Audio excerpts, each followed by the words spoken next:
So even though New York City has always emphasized its narratives of wealth, it just seems like that gap is widening every day.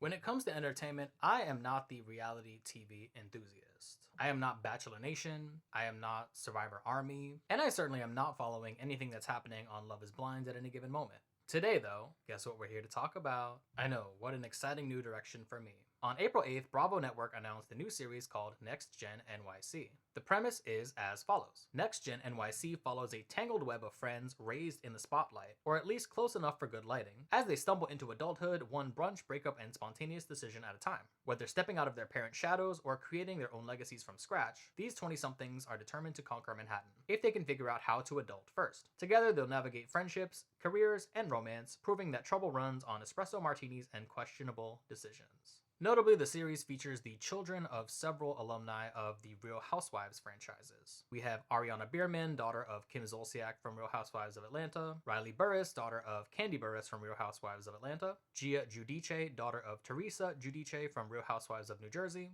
and Brooks Marks, son of Meredith Marks from Real Housewives of Salt Lake City. There are other cast members that we're going to dive into in a second. I do just have to name, though, a little bit of my ire related to this show even existing in the first place. I think the announcement of this show begets a larger conversation about the cultural relevance of New York City. Namely, that this show is not going to be at all an accurate portrayal of what it's like to live here. My context being that I grew up about 10 miles outside of New York City, and I have lived in Manhattan for a number of years. I do not want to claim ownership of the New York experience. I don't want to speak over anyone that grew up here, or especially who went to high school here, or whose parents are from here and grew up here in tandem. I just have a lot on my mind at all times. Specifically because New York City is now more than ever becoming this sort of playground for the rich. Obviously, we're in a cost of living crisis across the United States, and it has hit New York City in particular. So when we think about a show, quite frankly, composed of Nepo babies and people who grew up very affluent outside of New York City, for the most part, I have some questions. Especially because amongst the people I know that grew up in New York City and still live here, they're kind of trying to get out. For a lot of people that grew up here, they feel like the city doesn't have anything to offer them anymore.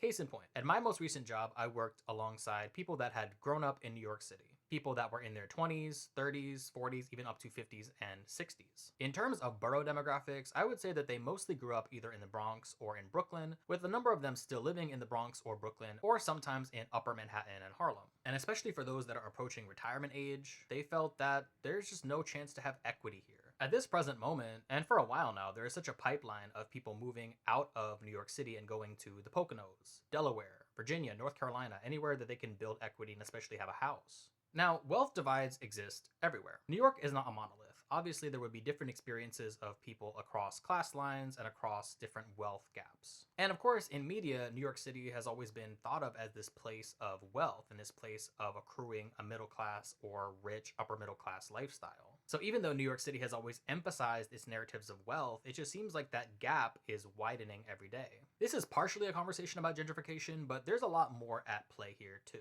That is to say that, generally speaking, as a wide generalization, I would say that white New Yorkers and New Yorkers of color just inhabit two different worlds. There's actually many worlds, perhaps infinite worlds, that exist within New York City as microcosms. Class and income certainly play into it as well. So when I think about the experiences of white New Yorkers, and in white New Yorkers I mean both white Americans, so to speak, and also white immigrant groups from Russia, Ukraine, France, Italy, whatever, I just only see marginal overlap between that and the experiences of New Yorkers of color, whether born in New York City or immigrants or first gen and all of that too. To imagine perhaps a very reductive illustration of this, we might think about one Timothée Chalamet versus one Cardi B. Timothée is white and partially of French descent, like directly from France. So partially a white American experience, partially a white immigrant experience. Cardi B is of mixed Dominican and Trinidadian descent, so a little bit of a Caribbean and a Latino immigrant experience. Timothée grew up in Manhattan, specifically in Hell's Kitchen, which is known for being this sort of artist hub, or at least it was at the time that he was growing up. Cardi B, I believe, partially grew up in the Bronx and partially grew up in Washington Heights, two very immigrant-centric and diasporic neighborhoods. Areas, I should say.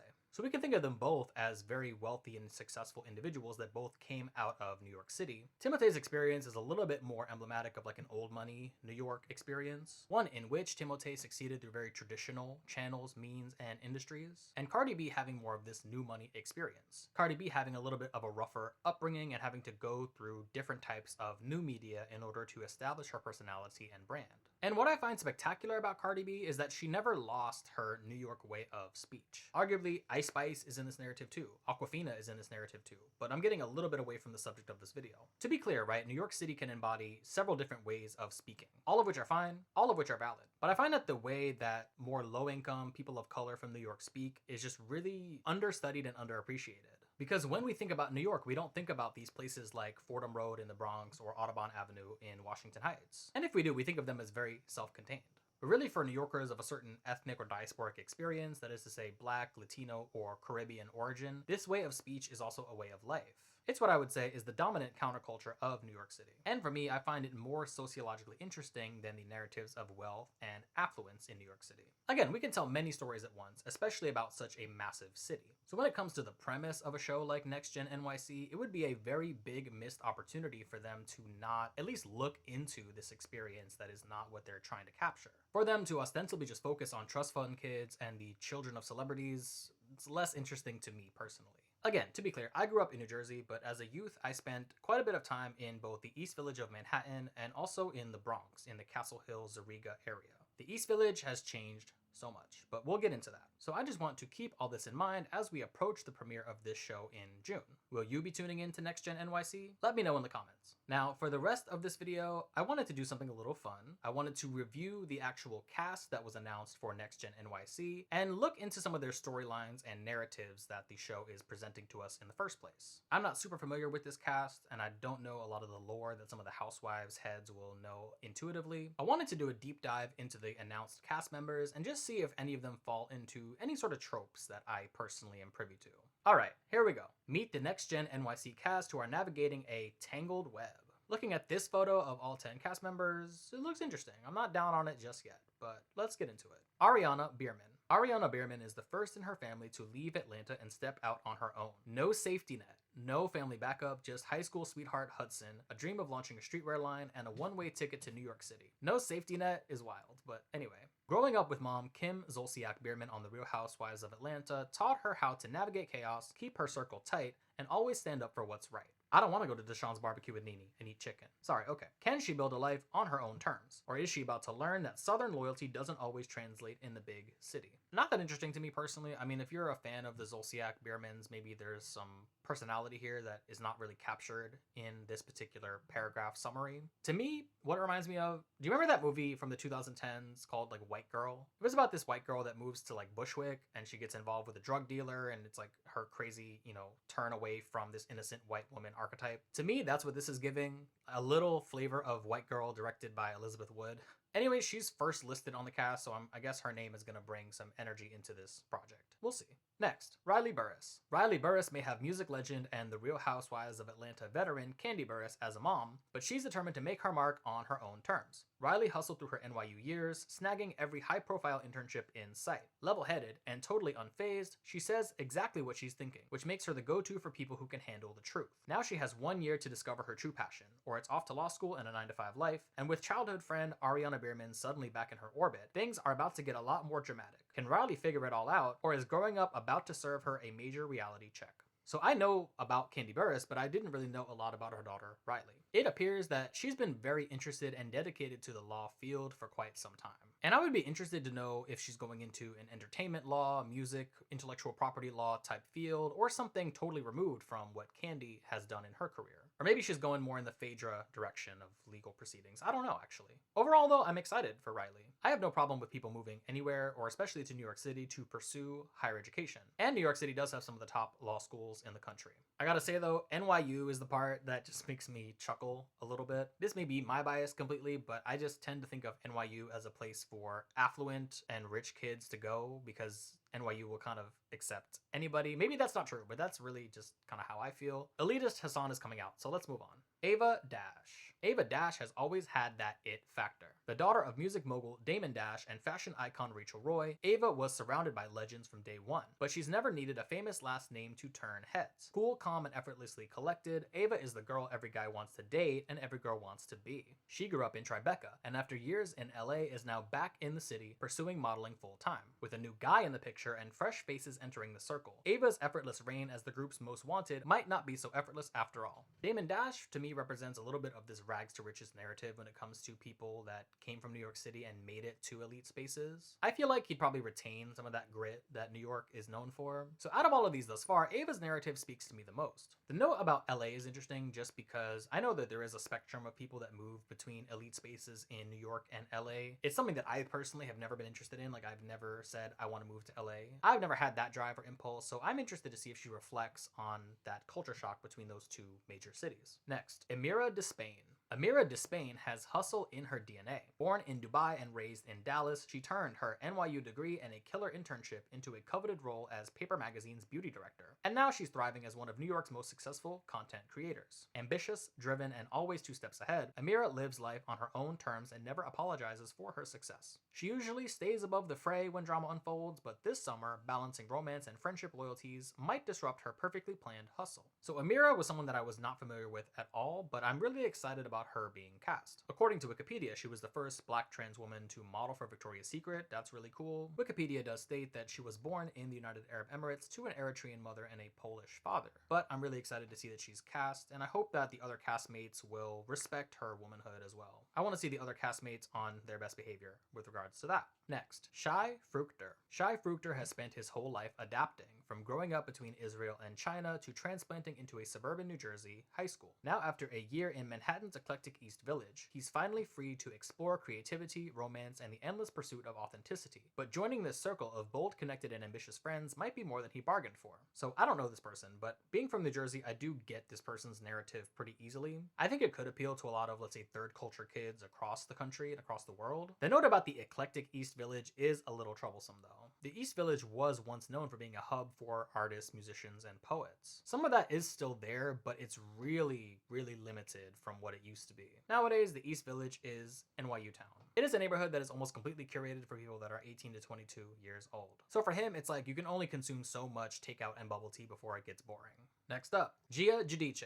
Gia Giudice might be Jersey royalty thanks to her mom, the Real Housewives of New Jersey's Teresa Giudice, but she's determined to build a legacy all her own. Fresh out of college and with law school on pause, Gia is juggling schedules to see her long-term boyfriend and hustling nonstop between New Jersey and Manhattan. Not a super long distance if you drive, but anyway, Gia survived a lifetime of family drama in the public eye, making her fiercely protective of family and friendships. But while Gia has plenty of drive, the actual drive into the city might just push her over the edge. Despite Gia's ambitious and loyal nature, the pull of Manhattan might shift her priorities. As far as I know, the Giudices are from like Bergen County, Franklin Lakes area. So again, I kind of know the narrative of this girl, like really torn between her family and wanting to have this life in the city. For me, not super interesting. Now, Patterson, where Teresa is originally from, that's a show I would watch. But yeah, I don't see this storyline really paying off at all. And especially if she's the kind of person that is really like claustrophobic and doesn't really like being out in public in New York City, it's just not gonna be entertaining.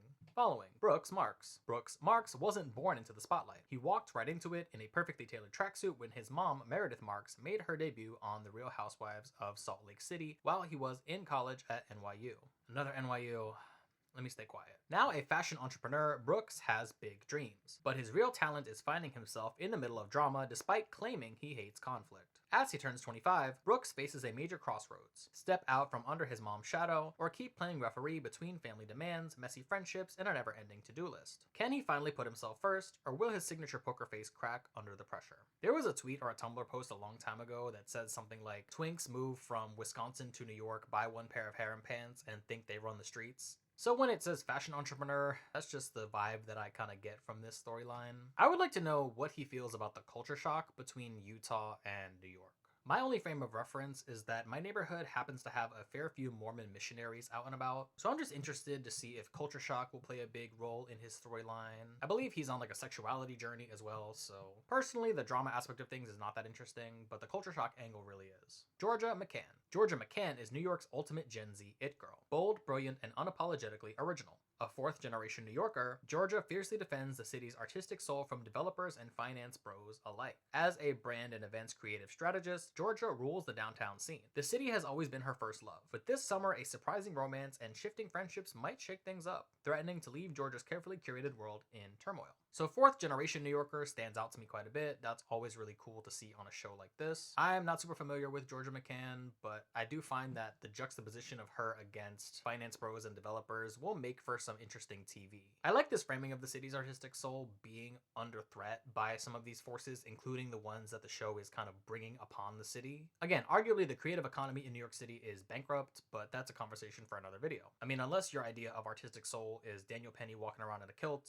I don't even want to get into it. Alright, ultimately she seems really cool. I'm interested to see where her storyline goes. Hudson McElroy. Hudson McElroy comes from an Atlanta family known for massive self-made success, and he has already had early success on his own as an investor. Now he's heading straight into the hustle of New York City, all in the name of love. He and Ariana Bierman have been on again, off again sweethearts since junior high, and while they might seem like a match made in heaven, navigating Manhattan's social scene can be taxing on any relationship. Hudson's got charm, ambition, and a southern gentleman's manners, but can he handle this circle of friends and frenemies, or is fitting in about to become his riskiest investment yet? Gut reaction, I don't care. Especially if he's so suited for the South or for Atlanta. This is a storyline that I don't really care about that much. I mean, there's culture shock there too, but it just doesn't seem as interesting or unique. And I don't know him, but especially if he's the type of transplant to be like, well, back home we did it this way, don't care. And lastly, Charlie Zakor. Charlie Zakor is a crypto trader and private investor who's been ruling NYC's club scene since he was 14, and he knows everyone and their secrets. Charming but blunt, Charlie says exactly what's on his mind, and sometimes what others wish he wouldn't. Beneath his tough exterior, he's fiercely loyal, especially to close confidants like Ava Dash. For the first summer in years, Charlie finds himself basking in his autonomy, but he might find being unattached creates more drama than ever. I'm not the party animal, not a club goer, but if you go out in New York City, and in Brooklyn especially, you meet a lot of people like this. But you don't really know anything about their background, or what kind of money they make, or how they make their money. The shadowy aspect of how people live in New York City, that very much tracks. So overall, interesting set of characters. I don't know how much I'll be tuning in, but there are some hooks there. And I just hope that they take the opportunity to spotlight people that grew up in New York City and have something to say, whether it's within the scope of the industries these cast members belong to, or just in general. So the question remains, is New York City over? Is this show a bellwether to that exact point? To close out, I do want to read from this article from TimeOut Magazine. This article was a profile on New York City nightlife figure Maxwell Vice. Vice has a really interesting perspective because they actually grew up partially in Bushwick, which is now a neighborhood which is where a lot of the clubs and venues are. This is what the article had to say. Quote, post-pandemic nightlife is more black, brown, queer, and trans than it's ever been. And sure, the frat bros found a lot of the underground venues, but that's just a testament to how much our culture has pushed through to the surface. The real issue isn't that NYC is dead, Vice says. It's that it's overpopulated. It continues. And that is exactly what has always made New York nightlife so radical. It's a place where the power dynamics of the real world are inverted, where the city's most powerful look to the most marginalized for direction. Quote, as a native New Yorker, I hope that we realize that we don't need to aspire to be European. We don't need to aspire to be Berlin, Vice says. We have our own culture here. New York has always been free. Ultimately, we'll have to see if what Vice is saying adds up in the context of this new show.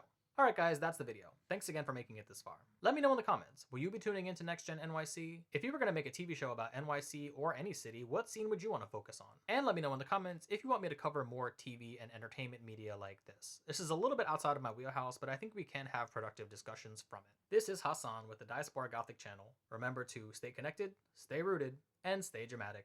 Bye!